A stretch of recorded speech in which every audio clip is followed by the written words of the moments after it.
आज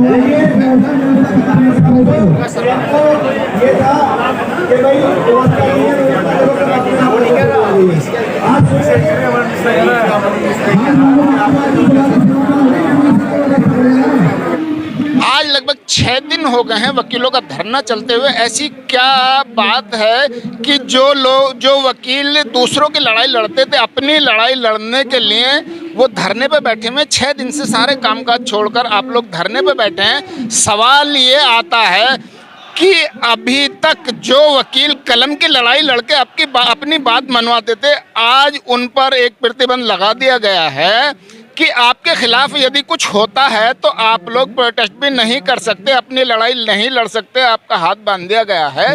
और 6 दिन से इस लड़ाई को आप लड़ रहे हैं, लेकिन सरकार के कान पर जूं नहीं चल रही है। आखिर ऐसा क्या कारण है जो कि आपको रोड पे आना पड़ा? देखिए, इसके 3 कारण हैं। पहला कारण ये है, जो सरकार ये प्रपोज जो बिल लेकर आई है, इसमें 3 चीजें मुख्य हैं जिसका हमारा पुरजोर विरोध है। पहला ये कि भाई वकील कम्युनिटी स्ट्राइक नहीं कर सकती।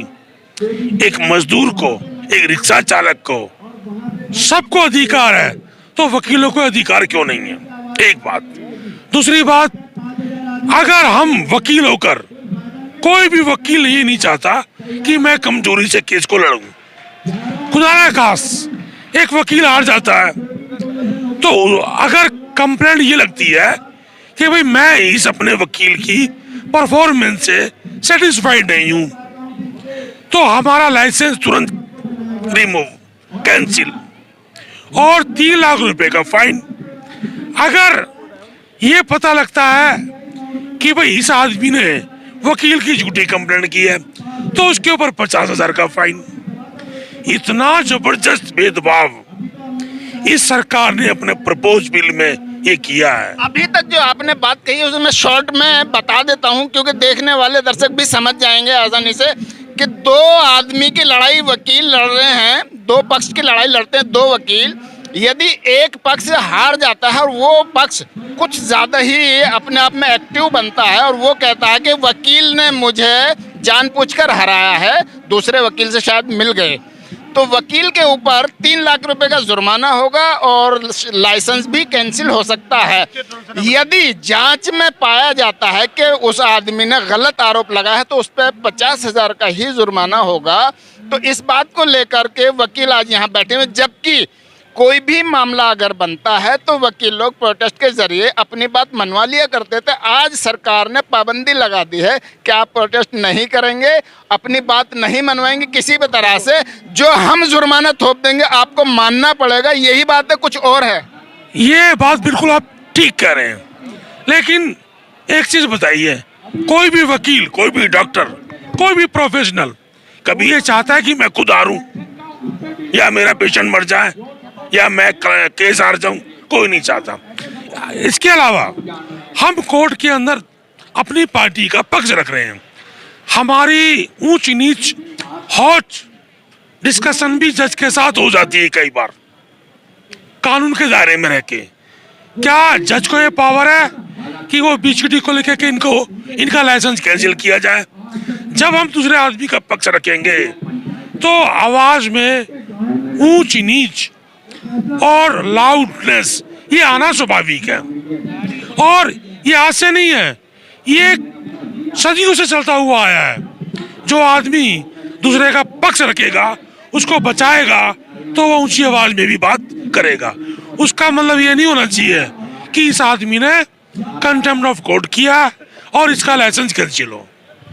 2 पक्षों की लड़ाई वकील अपने नाम से लड़ते हैं और कोई वकील ये नहीं चाहेगा कि इस लड़ाई को मैं हारूं, क्योंकि पक्ष का हारना वकील समझते हैं मेरा अपने हार है, तो कोई भी वकील नहीं चाहेगा। लेकिन उसके बाद भी सरकार ने ये नया कानून आपके ऊपर थोपा है, आप इसको कैसे देख रहे हैं और क्या कहेंगे? इसमें ये जो बाबा साहब ने कॉन्स्टिट्यूशन बनाया है, आर्टिकल 19 का वॉयलेशन है। ये डेमोक्रेसी में हड़ताल का मतलब ये है कि अपनी बात को सरकार तक पहुंचाना।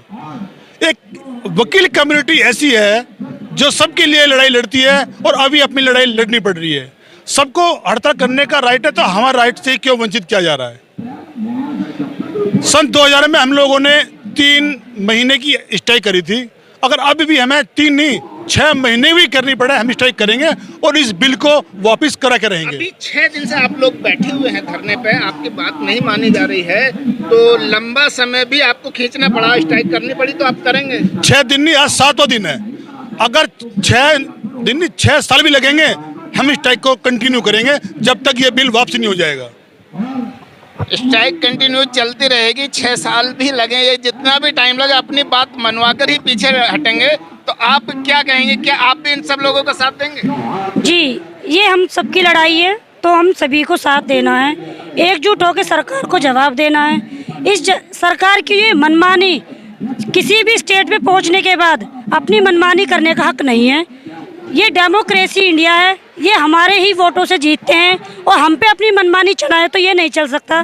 दूसरी बात, बीजेपी को लाने का राइट हमारा है, तो इन्हें इनकी मनमानी हम नहीं सह पाएंगे। रही बात, जहाँ जहाँ बीजेपी जिस भी स्टेट में आई है, कुछ ना कुछ अफड़ा तफड़ी मचा कर रखती है। कभी बोलती है एक रात के अंदर करेंसी चेंज करो, कभी बोलती है ये बिल लाओ, वो बिल लाओ। क्या गवर्नमेंट की मनमानी हमारे लिए है? क्या उन्हें कभी ज़रूरत नहीं पड़ेगी एडवोकेटों की न्याय के लिए? क्या वो कभी एडवोकेटों के पास जाएंगे नहीं? क्या वो हम पे अपना ये काला कानून थोपने के बाद वो सेफ हैं? वो एक बार अपने बारे में विचार करें, उसके बाद देखें कि ये कानून बनाने के लिए हमें वो कितनी हानि पहुंचा रही है। अच्छा, सरकार जैसे नया कानून लाई थी, तो इसमें आप लोगों से या आपके भी एक संगठन होते हैं, तो आप लोगों से कोई मशवरा है, कोई बात की, या ऐसे ही आपके ऊपर थोप दिया? हम लोगों से कोई बात ही नहीं की, ना पूछा गया, ना कभी हमारे किसी भी बार एसोसिएशन के बंदे को बुलाया गया, ना ही किसी से कोई डिस्कस की गई। इवन सरकार के जो एडमिनिस्ट्रेटिव विभाग है, उन्होंने खुद ही अपने आप को बिल लाया ताकि हम जल्द से जल्द सबको बांध सके और सरकार अपनी मनमानी चला सके। वकीलों पे एक अंकुश लगाया जा रहा है कि अपनी बात मनवाने के लिए जो सबसे बड़ी बात थी कि भाई स्ट्राइक कर देते थे और अपनी बात मनवा लेते, लेकिन आज उस पर भी पाबंदी लगा दी गई है। कोई भी मामला वकील के ऊपर आता है तो वकील स्ट्राइक भी नहीं करेंगे, अपनी बात नहीं मनवा सकेंगे, सरकार की हाँ में हाँ करनी पड़ेगी।